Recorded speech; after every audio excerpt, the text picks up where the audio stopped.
Eu sou o Dr. Douglas Lopes, apresentador do programa Fala Doctor. Quando alguém tem um dente quebrado, quer restaurar. E essa forma de restaurar, ela tem várias maneiras. E hoje, então, eu estou com mais uma convidada especial, que é a doutora Daniele Zorzo Rigues, minha colega, e que eu fico muito satisfeito e honrado de tê-la aqui no programa Fala Doctor e falando sobre as diferentes restaurações dentárias, seja direta, indireta, e que muitas vezes o público não sabe qual é a mais resistente, a mais resistente, menos resistente. Então, seja bem-vinda, Dani. Obrigada, Douglas. É um prazer estar aqui falando um pouquinho, compartilhando um pouquinho do que eu sei. E falando então sobre o que eu mais adoro, que é a minha área da dentística, que é restaurações diretas e indiretas, que é as populares resinas compostas, a massinha branca, e que nos proporciona ir do mais conservador, um tratamento minimamente invasivo, de um recontorno, de devolver para o paciente a função do dente que está quebrado, que está com cárie, está com dor. Então a gente restabelece a função, a saúde, o bem-estar desse paciente, até tratamentos estéticos, tratamentos restauradores anteriores nos dentes da frente, onde tem facetas, as lentes de contato, que hoje em dia está tão em alta.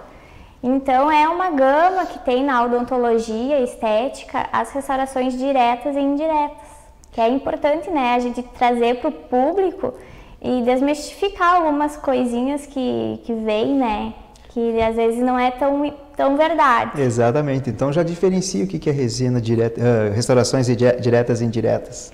Então as restaurações diretas são aquelas feitas diretas, no paciente, então não envolve laboratório. Então é realizado pelo dentista, numa consulta bastante rápida e simples, com materiais de resina composta, que são ampla variedade de resina composta, disponível no mercado, de várias cores, vários tipos, que tem a mais indicada para aquele caso. Então uma resina mais estética para casos mais estéticos, uma resina mais resistente para aquelas dentes fraturados posteriores. Então a resina direta, a restauração direta é aquela, por exemplo, estou com uma carizinha, estou com uma lesão de cárie, vou lá no doutor e ele vai fazer uma restauração direta. Mas aí a gente também tem que ver, Douglas, qual o tamanho dessa cavidade.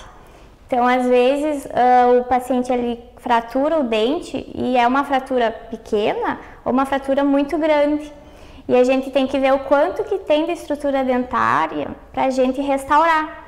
E às vezes a restauração direta, ela não é indicada, porque ela não é também, não vai fazer uma mágica assim, Ela não tem poder para uma aderência tão forte quanto uma restauração indireta, que é feito então um bloco. Então a gente imagina um dente que fraturou e ficou uma parede só de dente. Todo o resto do dente vai ser um material restaurador.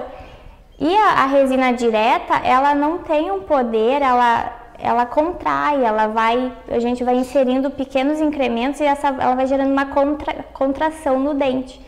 E isso ela não é benéfica para o dente. Isso vai levando trincas muito microscópicas que no futuro podem dar problema.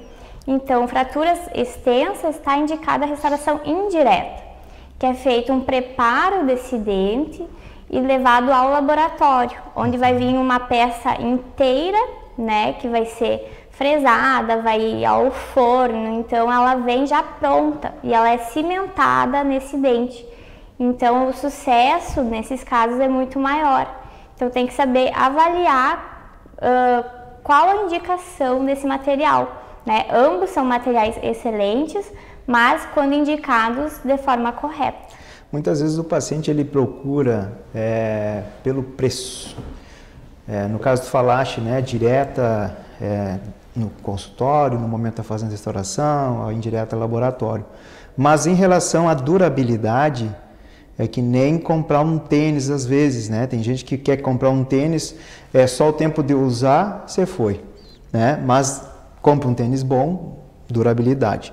Na questão da restauração, o sofrimento que tem, né, do dente, principalmente parte posterior, onde tem a questão muscular, masseter apertando muito forte, tem que ter a escolha certa da restauração, não é, doutora Dani? Exatamente. Atualmente, né, tem que se conhecer o paciente.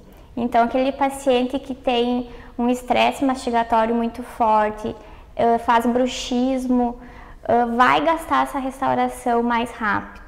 Então, ele vem procurando por uma solução, às vezes, rápida, que é uma restauração direta, que é numa consulta, mas não vai ter longevidade, né? E pacientes que têm bruxismo, e na nossa sociedade agora o estresse do dia a dia vai ranger o dente, vai estar fazendo o estresse direto nessa restauração.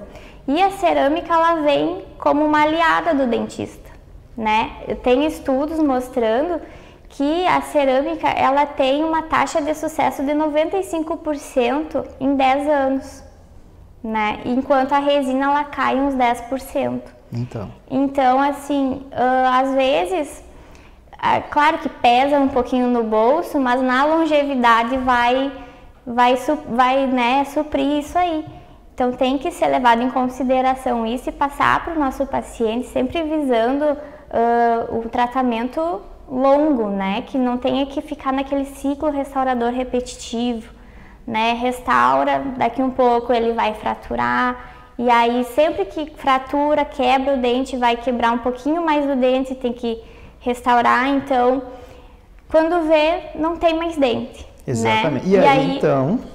Aí o tratamento que podia ser mínimo, podia ser conservador, vira uma prótese, uma coroa. E às vezes até uma fratura total envolvendo raiz, já perdeu o dente, e essa pessoa que está pensando no bolso piora a situação. Então muitas vezes hoje tem parcelamento hoje também, né? Então tem como fazer algo melhor. Com certeza. Algo melhor. Porque dentro de uma função mastigatória, e falaste agora há pouco em relação, até mesmo, né, na pandemia, as pessoas estão fazendo apertamento dentário monstruoso. E está fraturando. Como falaste agora também da resina, né? Que coloca incremento e ela vai se contraindo, vai criando micro fraturas, aí uma mordida forte, estoura, né? Exato. Normalmente é sempre o pão o culpado, né? É sempre o pão o culpado. Mas em relação à evolução, né, das resinas compostas, as porcelanas ou cerâmicas evoluíram muito. E hoje tem a parte tecnológica, né? As fresagens, as máquinas envolvidas. Fala um pouco disso para esse povo que está nos assistindo.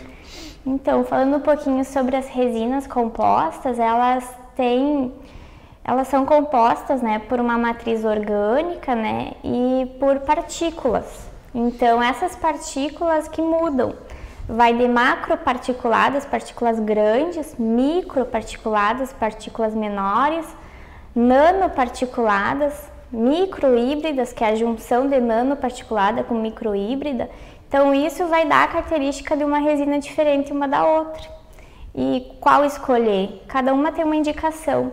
Né? As macroparticuladas nem tem, acho que mais no mercado, né? Porque elas eram rugosas, de difícil polimento, difícil manuseio, né? Mais rígidas. E hoje em dia, se a gente for ver, é nanotecnologia, né? Exatamente. O melhor. Então, é aquela que dá tanto para posterior, que vai ter uma resistência boa, mas também para uma restauração anterior, que vai ter uma estética legal, vai ter um polimento bom, vai ter uma longevidade, né? Porque essa resina, tá aí um diferencial da cerâmica, ela pigmenta. Então, a gente precisa fazer um acompanhamento desse paciente também com repolimentos para dar uma vida longa para essa resina. Né? E a cerâmica também tem uma vasta variedade no mercado. Né? Hoje em dia está muito em alta a fresagem, né? O CAD/CAM. Então, toda essa parte de tecnologias, de fazer o planejamento digital, fazer a impressão da cerâmica digital, impressora 3D, a fresagem.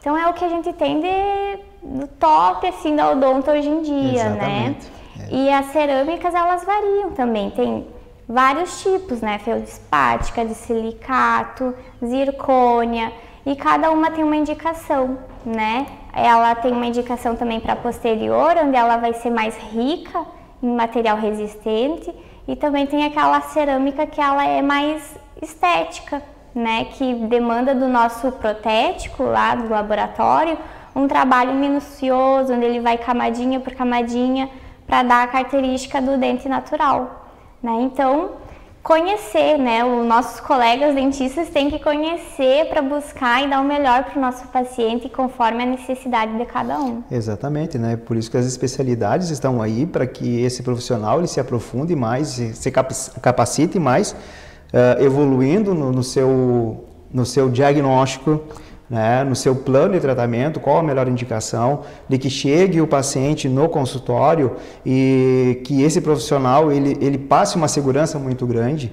E com a tua contribuição agora, Dani, de falar todas essas diferenças, vocês tiveram uma aula aqui com a Dani. E é muito importante vocês saberem dessa parte estrutural da resina, estrutural da cerâmica ou porcelana, que existe cada uma para cada tipo de situação.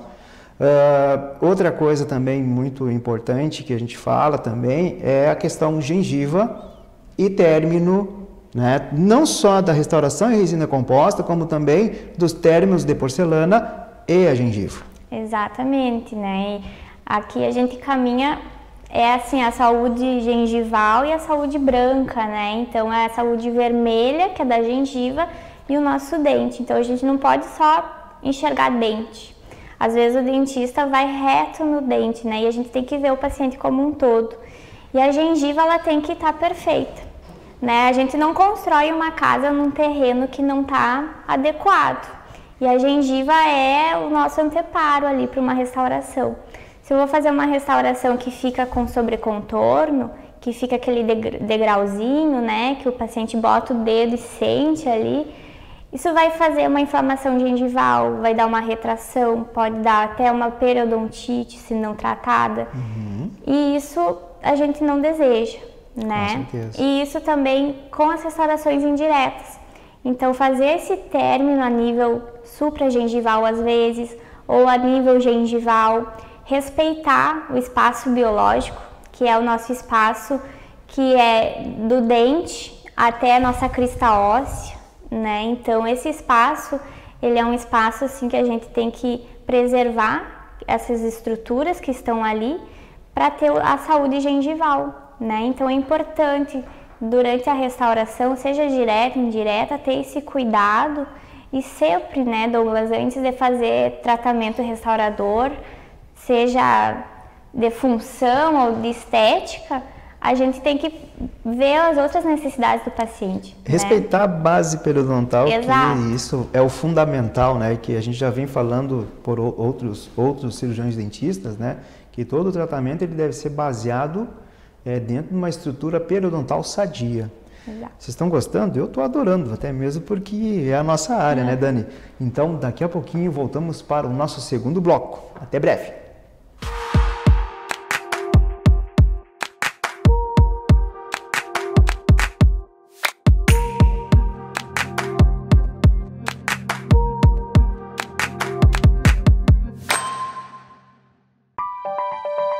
Um belo sorriso conquista.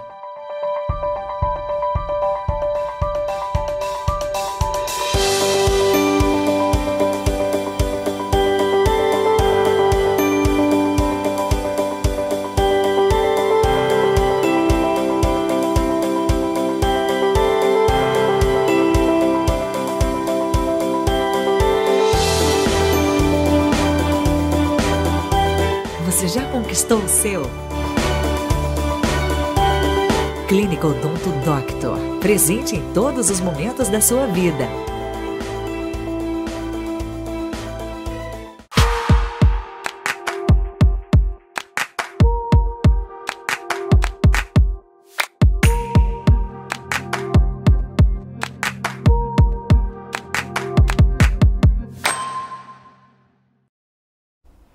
Voltamos então ao segundo bloco, falando sobre restaurações dentárias diretas e indiretas, que vocês já tiveram uma aula com a doutora Daniela no primeiro bloco, né, falando, mas como nós estávamos falando da parte periodontal, é a base, ou seja, não adianta ter uma restauração linda e na divisão da gengiva com o término da restauração, ela ficar com uma sobressalência e essa sobressalência ficar acumulando placa bacteriana. E isso então pode acarretar uma gengivite e, se não cuidar no futuro, uma periodontite. Exatamente, Douglas. E assim, nessas restaurações é muito importante o cuidado do cirurgião dentista de utilizar técnicas que vão fazer uma restauração adequada, né? Então, por exemplo, uma restauração em dente posterior, onde pega entre os dentes, usar cunha, né? Usar aquela matriz, fazer uma adaptação correta para não ter o degrau, para não ter aquele excesso que vai dificultar a higienização do paciente. Então, quando o paciente passa o fio dental e vê que desfia, ali tem um problema. Então, pode ser uma cárie, pode ser uma restauração mal adaptada. É muito comum, né, a gente ver restaurações de amálgama, aquelas restaurações pretinhas, onde era feita uma compactação do material e ela acabava saindo da cavidade. Então, quando a gente vai fazer a restauração desses dentes, a gente tem um material que está sobressaliente e aquilo ali é super prejudicial para a saúde gengival, que, como a gente comentou, vai dar inflamação, vai acumular placa bacteriana, que vai dar inflamação, vai fazer com que esse tecido ele inflame, retraia, né? Vai ter exposição de raiz e a raiz ela é sensível, então a sensibilidade, às vezes, do paciente com a raiz exposta e com isso também, se não tratado, leva a uma periodontite, né? Então, sim, a gente tem que ter esse cuidado porque a gengiva, ela é a base para o sucesso das restaurações. Não adianta, né, a gente fazer um trabalho legal também, deixar adequado e o paciente não cuidar também dessa parte de higienização. É importante, né? Isso é fundamental. Aqui em casa vocês têm uma boa escovação, passar o fio dental, cuidar da sua restauração. Até mesmo porque se não cuida, ela não vai durar. Assim como o seu dente, se não cuida, também não vai durar. Então essa parceria do profissional, né, do dentista e do paciente, e o paciente indo periodicamente, e isso eu friso, tem que ir periodicamente no dentista, não só fazer a limpeza dos dentes, ou a profilaxia, como a gente chama, como também as suas avaliações. Por vezes pode estar com o início de uma gengivite, já passando para uma periodontite, ou por vezes uma cárie oculta, aquelas que não enxerga a olho nu, mas o profissional pede um exame, né, então detecta. Olha, tem que ter essa cultura. Nós somos hoje, não vou dizer que seja o primeiro, mas ele está entre os primeiros países que tem a melhor odontologia do mundo, certo? Então, para nós dentistas, que nós estamos aí desde os primórdios, né, desde os primeiros, fazendo essa promoção de saúde bucal, fazendo com que as pessoas tenham ciência e consciência de que a saúde bucal ela é muito importante para o todo e que vocês têm profissionais de primeira qualidade que saem de universidades, faculdades, cursos, né, capacitados, treinados e com experiência, então vocês têm que aproveitar isso. Voltamos então, já fizemos a nossa propaganda da odontologia, né, Dani? E que eu quero dizer que a questão, duas situações, tá? Vamos na parte estética, falando da parte funcional. A parte funcional, a intercuspidação, muitas vezes uma restauração que ela não é bem feita pode acarretar um movimento do outro dente, o ponto de contato entre os dentes tem que ser bem direitinho, né? Além disso, depois fala sobre sensibilidade dentinária, que isso, né, a gente frequentemente, todos os dias, está escutando a sensibilidade, a diferenciação disso, certo? E também as mordidas fortes, que trauma acarreta a desmineralização do esmalte, né, na cervical, ali próximo da gengiva. Exatamente. O que a gente tem que saber, né? Quando faz uma restauração, seja direta, indireta, conhecer a mordida do paciente, né? Então essa restauração ela não pode ficar alta, como a gente fala popularmente, né? Porque essa restauração com excesso, com essa restauração que está além de onde deveria estar, ela vai ocasionar às vezes até uma dor de dente, né? Uma inflamação da polpa, vai ficar irritando. Então, onde ela deveria encaixar perfeitamente, ela vai ter um contato prematuro. E isso pode levar a um movimento, né? O paciente às vezes vai desviar a mordida dele para encaixar melhor. E isso vai acarretar em outros problemas também musculares, de ATM, a mordida vai ficar errada, vai ocasionar também na mudança da posição dos dentes. Uma restauração que ela não é bem adaptada, o ponto de contato, né, entre os dentes também vai ficar acumulando alimento ali, vai levar uma inflamação, então essa gengiva vai ficar machucada, então todo esse estresse ali também da gengiva vai ser prejudicado. E essa questão da sensibilidade, eu acho que é um mal do século mesmo, que a gente escuta, acho que de todos os pacientes relatam sensibilidade dentária. E isso abrange muitas coisas, né? O estresse do dia a dia, então a pandemia, a pessoa ficou muito tempo em casa, então às vezes a dieta também, né? Uma dieta rica em ácidos, muita Coca-Cola, né? Refrigerantes, sucos, bebidas geladas.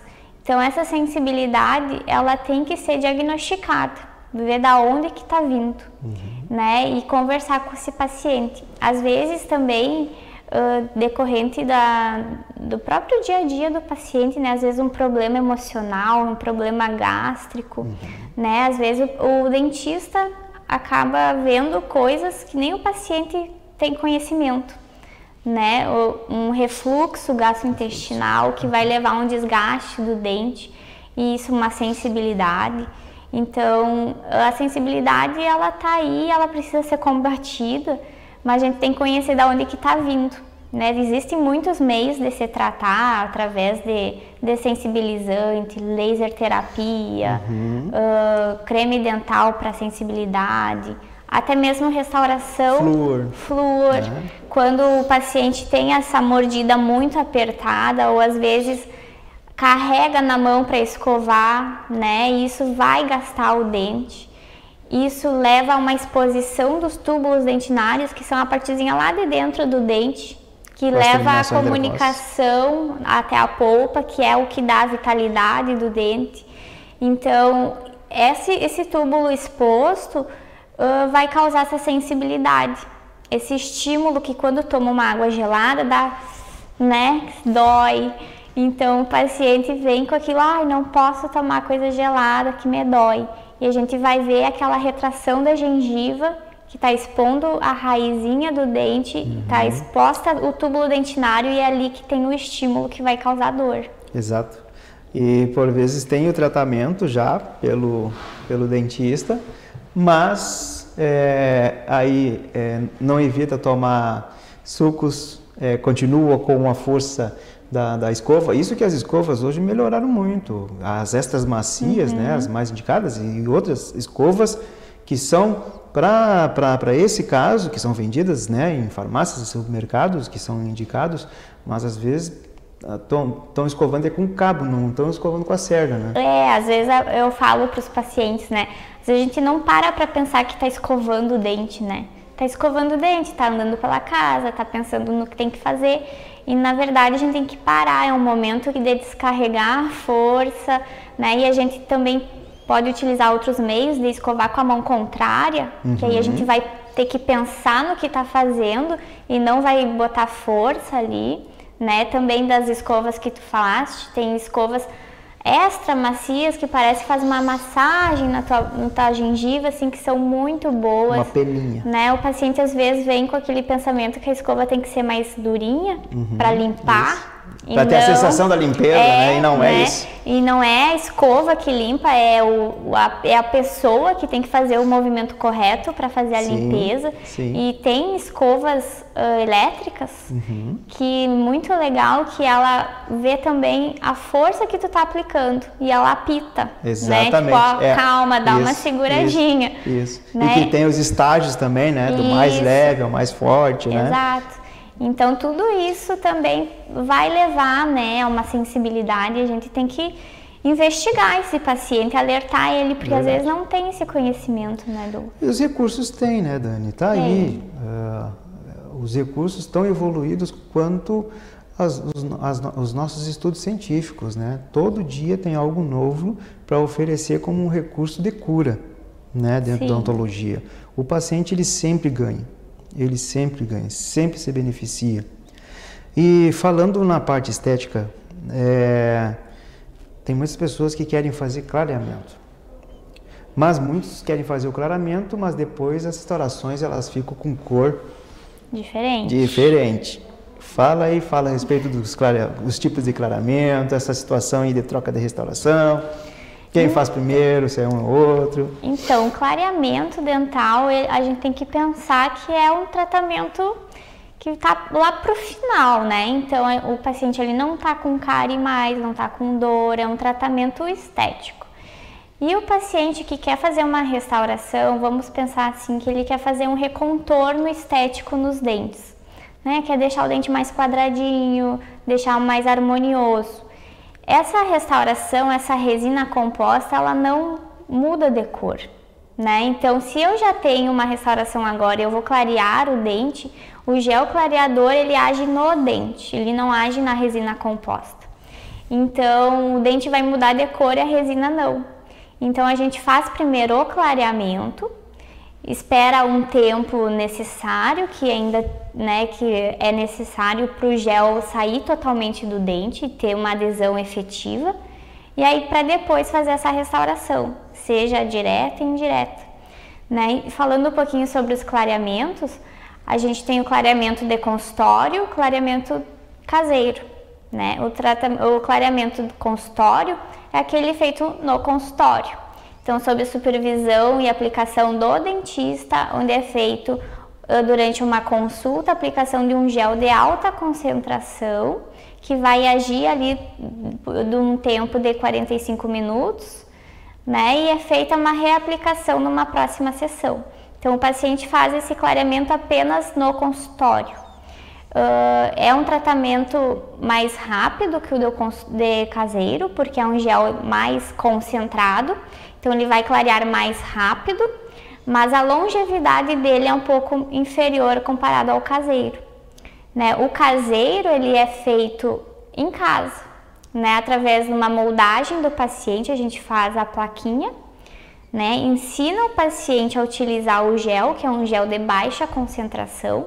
Então, ele vai aplicar na moldeira, colocar em boca e ficar o tempo recomendado pelo dentista. E é feito, então, um acompanhamento, né? É um clareamento caseiro supervisionado.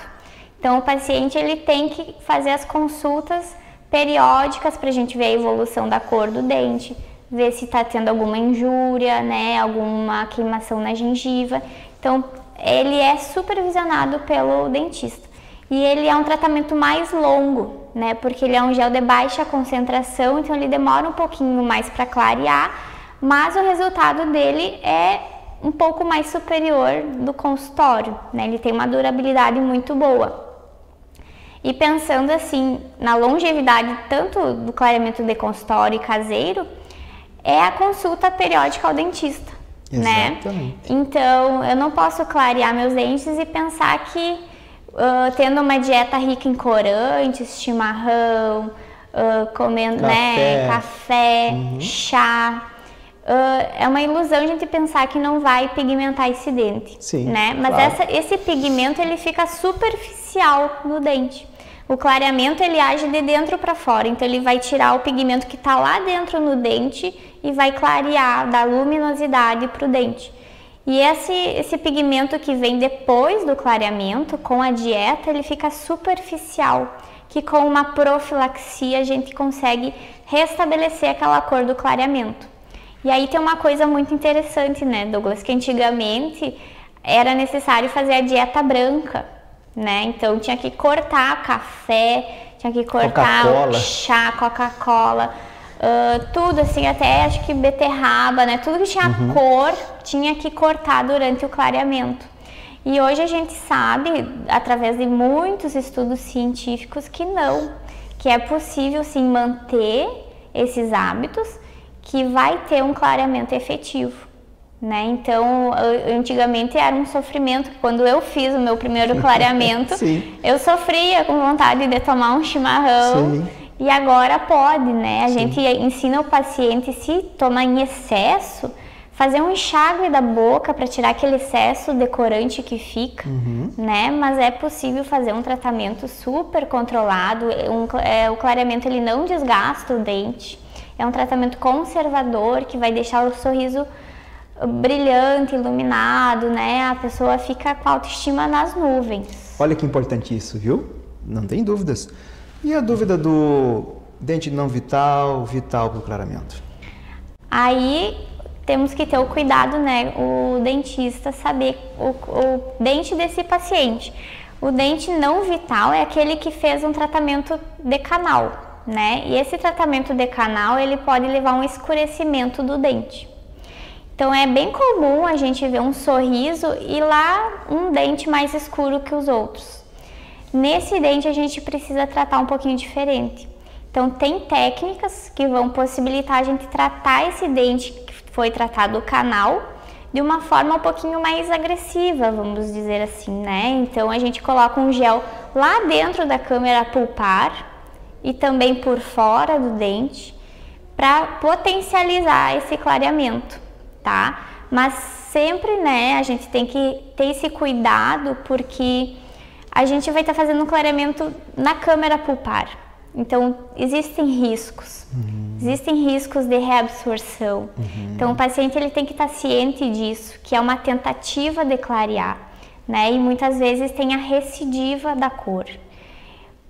Porque esse dente ele sofreu um extravasamento de sangue. Então lá dentro dele, nos túbulos dentinários, tem sangue necrótico decorrente dessa infecção que ele tinha antes. Então é mais difícil o tratamento, mas também é possível chegar num resultado satisfatório. Olha aí, ó, viu? Então tem recurso. O importante é dar para aliar tratamentos, né? E a gente consegue chegar no resultado que o paciente deseja. E pode-se também utilizar o clareamento de consultório e o clareamento caseiro. Com certeza. Isso tudo pela orientação do dentista. Com certeza, né? Às vezes a gente quer potencializar o tratamento, né? E faz então o de consultório, o paciente segue usando o caseiro em casa e a gente consegue um resultado mais efetivo, mais rápido. Mas a gente tem que ter um cuidado, né? Questão de sensibilidade, questão de ver se o paciente se adapta, se ele tem o perfil de usar moldeira, se ele tem o perfil de... disciplinado. Se a gente depende muito também da colaboração do paciente, importantíssimo, né? Então, mas a gente pode sim aliar as técnicas para ter um resultado mais efetivo. E Dani, que mensagem tu deixa para esse público que está nos assistindo aí? Nessa parte que tu falou, o benefício que vai trazer para eles? Então, o meu recado é assim, vamos, né, cuidar da nossa saúde bucal, porque eu acho que a saúde ela começa pela boca. Então, cuidados, né, tá sempre fazendo a consulta preventiva com um dentista de confiança, não deixar que o problema vire maior, né? A odontologia ela evoluiu muito e vai evoluir muito ainda. Então a gente tem tratamentos conservadores que a gente pode prevenir coisas piores, né? Então assim, e também proteger essas restaurações. Exato. Né? A gente soluciona através de uma restauração, mas também o paciente tem que ter consciência dos cuidados dele e que o dentista não trabalha sozinho, né? A gente passa e também depende do paciente e colaboração. Maravilhoso. Dani, muito obrigado pela tua participação aqui no programa Fala Doctor. Tuas informações foram muito elucidativas. Com certeza o público está nos assistindo, aprenderam muito e sabe que tem recurso e que vocês podem sim fazer uma boa restauração com duração e estética. Então, uma boa noite para todos. Dani, Obrigada, mais uma vez, Douglas. muito obrigado. Legal. E até a próxima.